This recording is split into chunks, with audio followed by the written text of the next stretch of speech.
What's your name? Oh!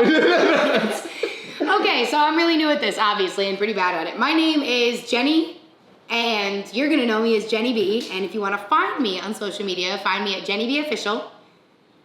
Like the buzz bee, like Jenny B, like JNNYBEE, because this has been confused a couple times. And my Facebook is Jenny B also, so the B is in many places. My YouTube is gonna be Jenny B Official, and there'll be a link for you guys to follow and get to this video. Yeah! Sweet. And right now I'm shooting with Ilya Feinstein because he was nice enough to come to this beautiful beach house that I am at in San Diego, and he is taking video of me talking like an asshole. So let's get it started. So I've been modeling for 5 years now, freelance modeling. I'm not tied to an agency, and that is of choice because I really like the fact that I get to have my own schedule, plan my own schedule. I like being my own boss. I think it's something I get from my dad. He was his own boss for 25 years, and that is the goal. So yeah, and that's what I do. I do a lot of boudoir and fashion and everything in between. I've done cosplay, done it all. I've climbed trees, been in swamps, waterfalls, on top of roofs, scary ladders, big styrofoam balls. I mean, I'm really getting a lot of experience in this freelance world, so I really like it. Oh, the started story. Okay, so I've been singing for my whole life, singing since I was 3 years old, and that was the original thing. I was like, I'm gonna be Britney Spears, but I can sing better. Yeah, sorry Britney, no offense, but like I can sing. So my whole life, that's what I wanted to do.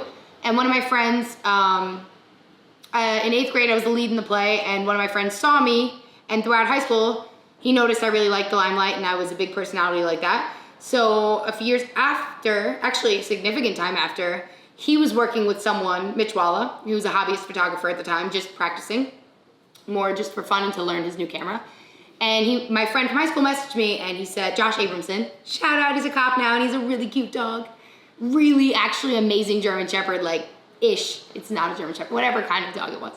But he messaged me and said, I know you love the limelight and I know you can sing. Would you ever model? Do you ever think about modeling? And I was like, no, because I'm not 6'5" and 80 pounds soaking wet. I don't think I'd fit in the modeling community. I don't think I'm good enough. I don't think I'm pretty enough. I'm pretty and I know I am and I like my look, but I didn't think it was model appropriate.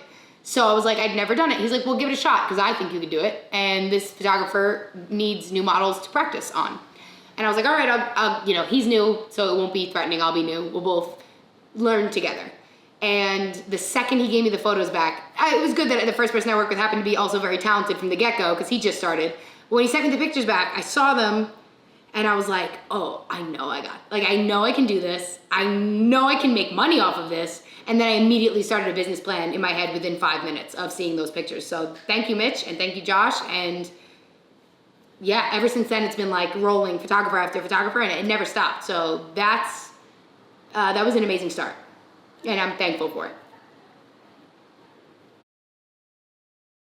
Ooh, Jeff. Okay, so, sorry. One of my, a photographer who made my dream come true. As far as like, you know, okay, this is really hard for me to explain, but a lot of people in this industry, or a lot of creatives in general, I notice, talk about their dreams, but they keep them to just dreams, to just this, what? That's what I do. No, you're doing this, so you're not. See, you have a camera, you have also equipment, you do this, you care about this. A lot of people who are in this, or aren't in this industry, I should say, who want to be, they say, I have all these ideas. And I'm like, okay, what's your plan? And they're like, I don't have one, it's just a dream.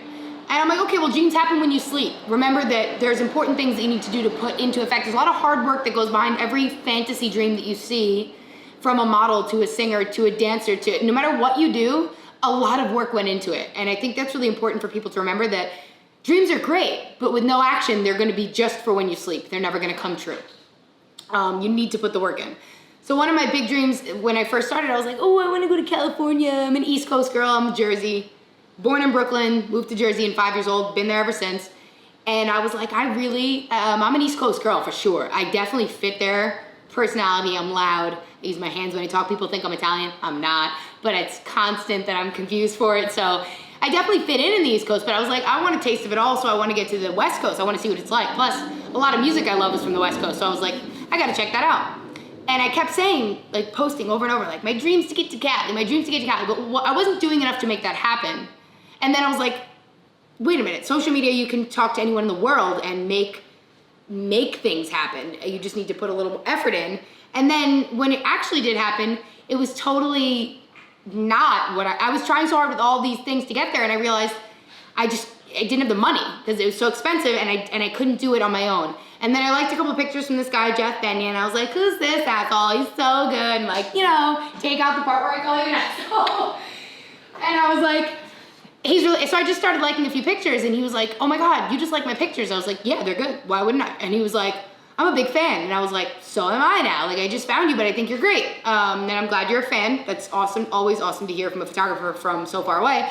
He lives in San Diego, and he has a studio. So he's like, what if I flew you out and made your dream come true? And I was like, no. For a while, I definitely was like, this guy isn't real. This is horseshit. And he knew it. He's like, I gotta prove myself to her because she's gonna think I'm just like some fake person on Instagram, which I get that all the time. So you have to be careful what you allow in and what you take as a real job. But once we actually started communicating about what we were going to do and scheduling and the studio and all the plans he had in mind, I realized it wasn't only real, it was gonna be amazing. And that was 3 months ago, and it was my first time coming to California at all, but it was San Diego, but it was just, that was my first time being on the West Coast.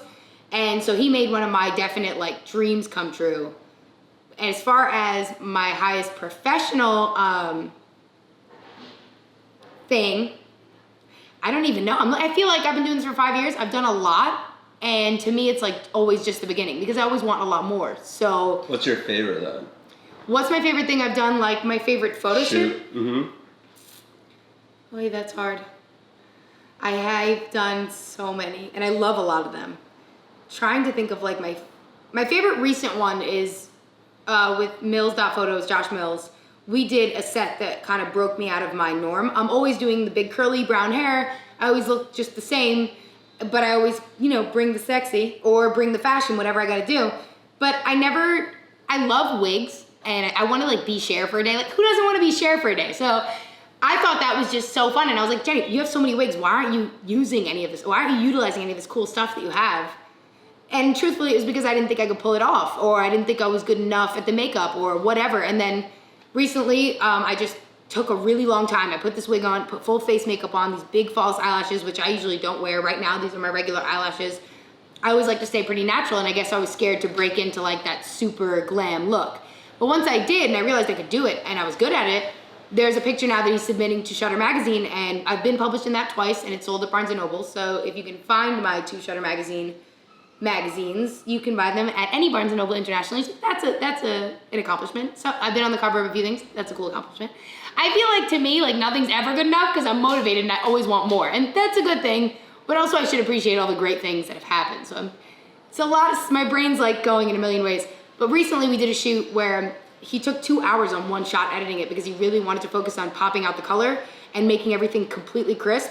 And now he's submitting that for at least a feature, if not a cover, in Shutter. And I'm hoping that they submit it because they're looking for submissions now.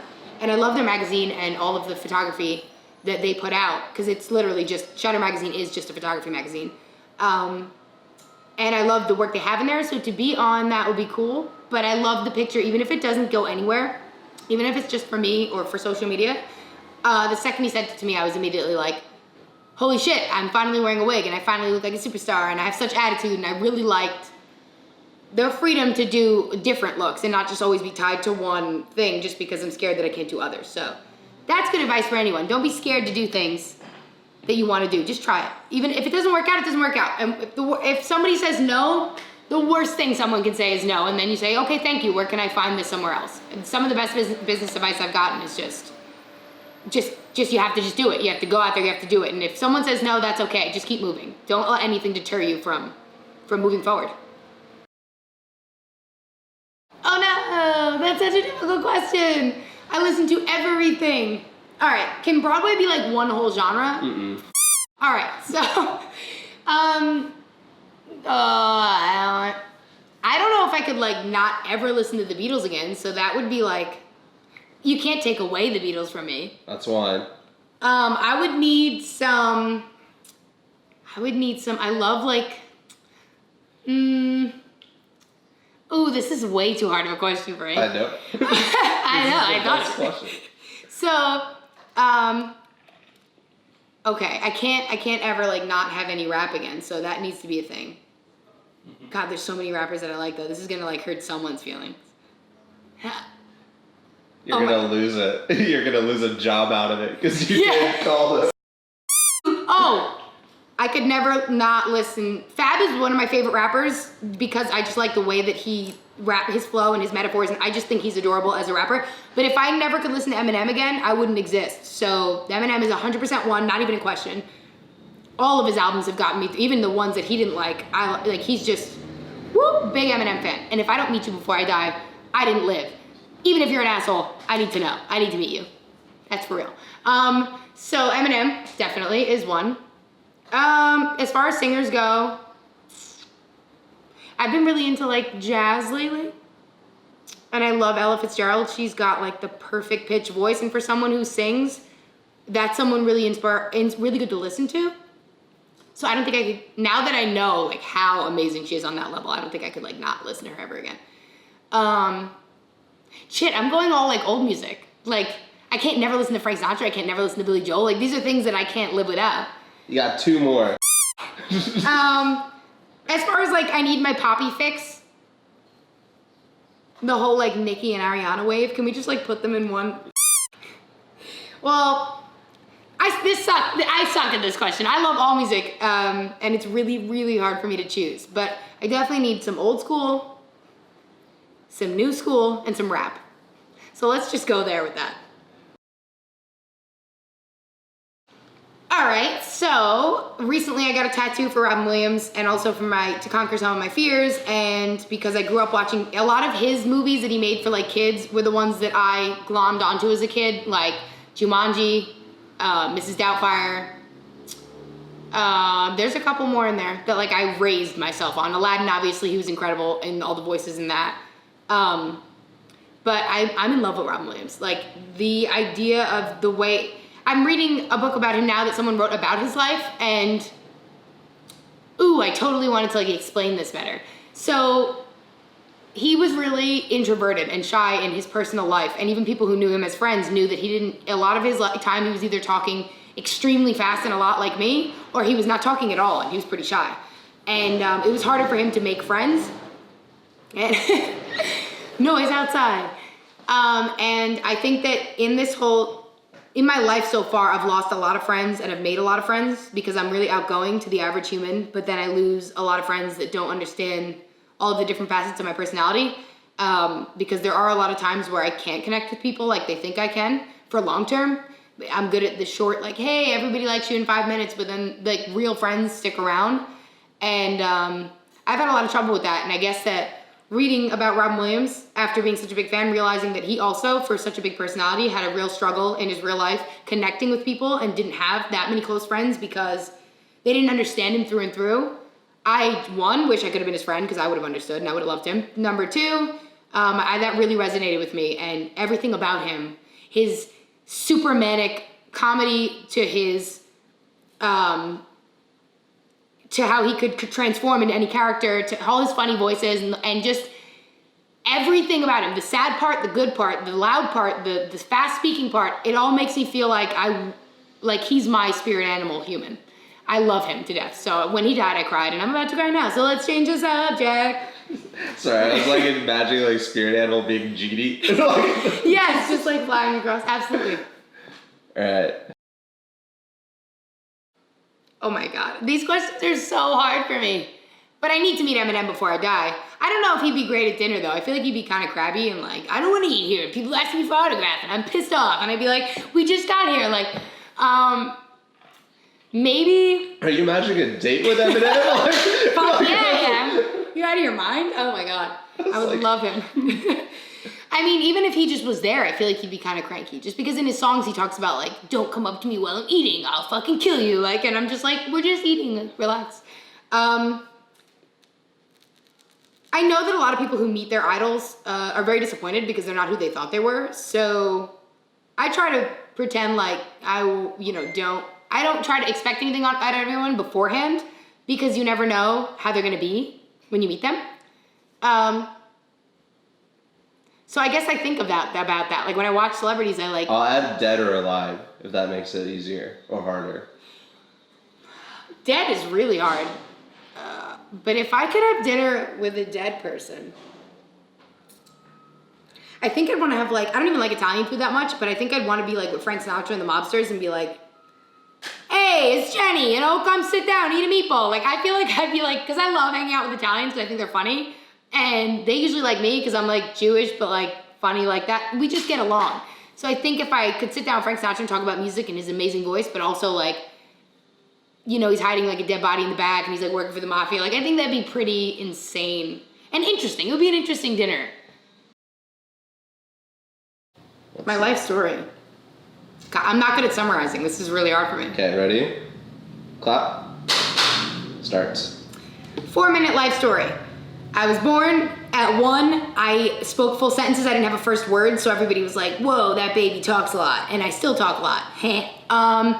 At 5 years old, apparently I could sing well enough that my mom was like, whoa, you're not a joke. Like, you can actually sing. And my mom doesn't just give away compliments, so that's cool. I sang for my whole family on Mother's Day, like all whatever, and that's when they realized I had a really good voice. I sang Bette Midler, so that was pretty interesting at 5 to sing such a big voice, but I did it. At 10, I walked into my first singing lesson and they immediately offered me an agent for Broadway, but we turned it down because my mom wanted me to live like a normal life. Turns out that didn't work out anyway, but that was how it started with the singing. And I played a lot of sports. I played softball for 13 years, soccer for 15. I can play any sport and probably beat most men, to be honest. I'm pretty athletic and pretty damn good, and I know that. I can throw a football like a cannon. God damn it, 3 minutes, okay.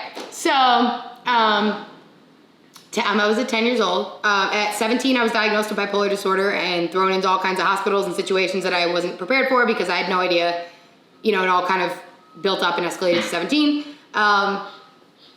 5 years of the wrong medication and doctors trying to put me on all different kinds of medications, thrown into a lot of hospitals. Finally, I found my right medication and started to get progressively better quicker, and finally got back to like myself. Bipolar was definitely like a huge struggle in my life that no one really knows about anymore because I wasn't in the social light. Then I was literally just sick for a while. But my mom helped me through it. My dad helped me through it. Last year, my dad passed away, and I still can't talk about it for long. But he was a huge inspiration and a big fan of mine.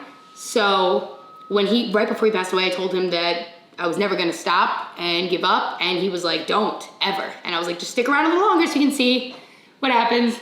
Oh, this is gonna ruin the 4 minutes. So yeah, ever since then, I've been modeling for the last 5 years. And I have 2 brothers and a sister that are older than me. I'm the youngest of 4. I'm Jewish and very proud of it. And my mom is my absolute best friend in the whole world and I couldn't live without her. And I hope you like and subscribe. I don't know what side the name's gonna be on, so I'm just gonna like fake point to the right or the left. This way? I think left and then down to subscribe. All right, so up is like and comment and tell me how you feel. And if you don't have good things to say, don't say them because it's not gonna be pretty when you have me on your don't make me your enemy. And then on the bottom, subscribe to Jenny the Official. Thank you so much for joining, guys.